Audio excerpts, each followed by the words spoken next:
بسم اللہ الرحمن الرحیم۔ حضرت عبداللہ بن عباس رضی اللہ تعالیٰ عنہ انہوں نے فرمایا، جب نبی صلی اللہ علیہ وسلم مدینہ تشریف لائے تو مدینے کے لوگوں کا ماپ انتہائی برا تھا۔ پھر اللہ تعالیٰ نے یہ آیت نازل فرمائی۔ ترجمہ: ماپ تول میں کمی کرنے والوں کے لیے ہلاکت ہے، تو انہوں نے اچھے طریقے سے ماپنا شروع کر دیا۔ سنن ابن ماجہ حدیث نمبر 2223۔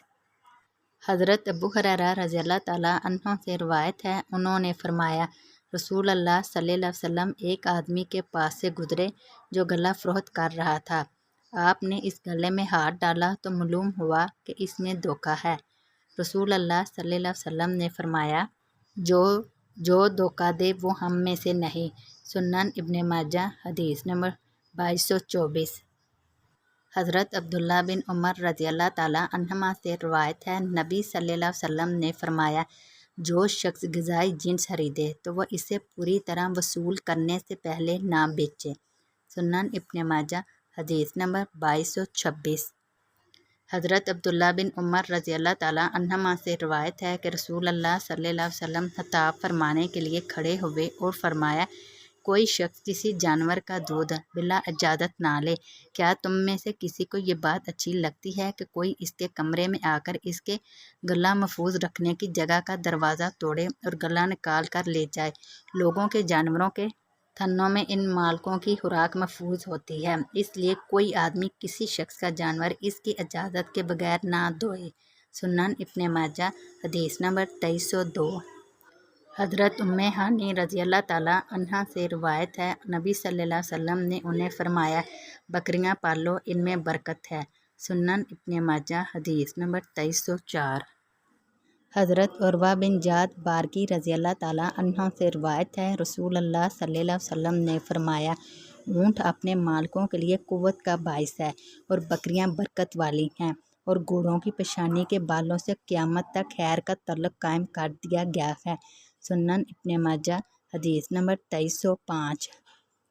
حضرت ابو ذر جندب بن جنادہ غفاری رضی اللہ تعالیٰ عنہ سے روایت ہے، انہوں نے رسول اللہ صلی اللہ علیہ وسلم سے سنا، آپ صلی اللہ علیہ وسلم فرما رہے تھے، جو شخص اس چیز کا دعویٰ کرے جو اس کی نہیں تو وہ ہم میں سے نہیں، اسے اپنا ٹھکانہ جہنم میں بنا لینا چاہیے۔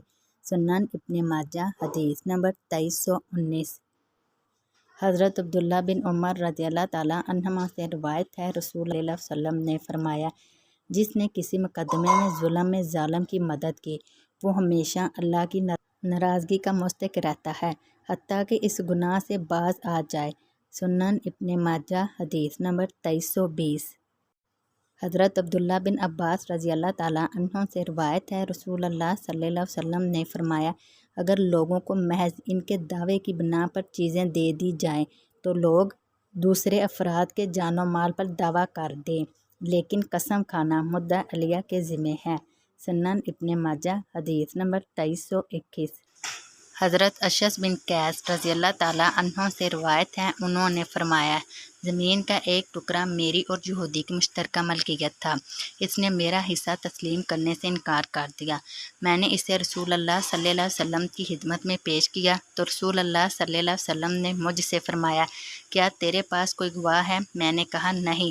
نبی علیہ السلام نے یہودی سے کہا، قسم کھا۔ میں نے کہا، وہ تو جھوٹی قسم کھا کر میرا مال لے لے گا، تو اللہ تعالیٰ نے یہ آیت نازل فرمائی۔ ترجمہ: بے شک جو لوگ اللہ کے عہد اور اپنی قسموں کو تھوڑی قیمت پر بیچ ڈالتے ہیں، ان کے لیے آخرت میں کوئی حصہ نہیں۔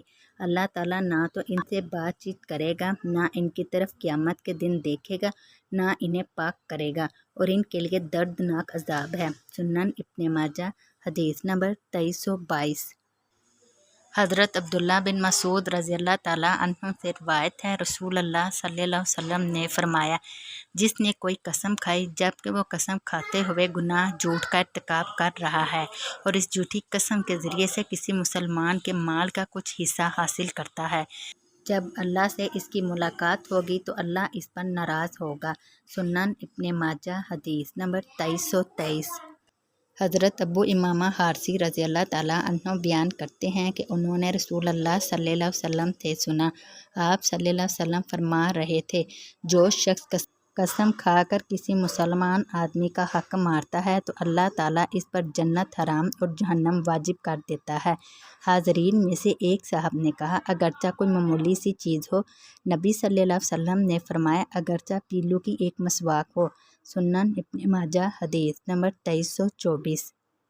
حضرت جابر بن عبداللہ رضی اللہ تعالیٰ عنہما سے روایت ہے، رسول اللہ صلی اللہ علیہ وسلم نے فرمایا، جس نے میرے اس ممبر کے پاس گناہ والی جھوٹی قسم کھائی، اسے چاہیے کہ اپنا ٹھکانہ جہنم میں بنا لے، اگرچہ تازہ مسواک کے لیے قسم کھائی ہو۔ سنن ابن ماجہ حدیث نمبر 2325۔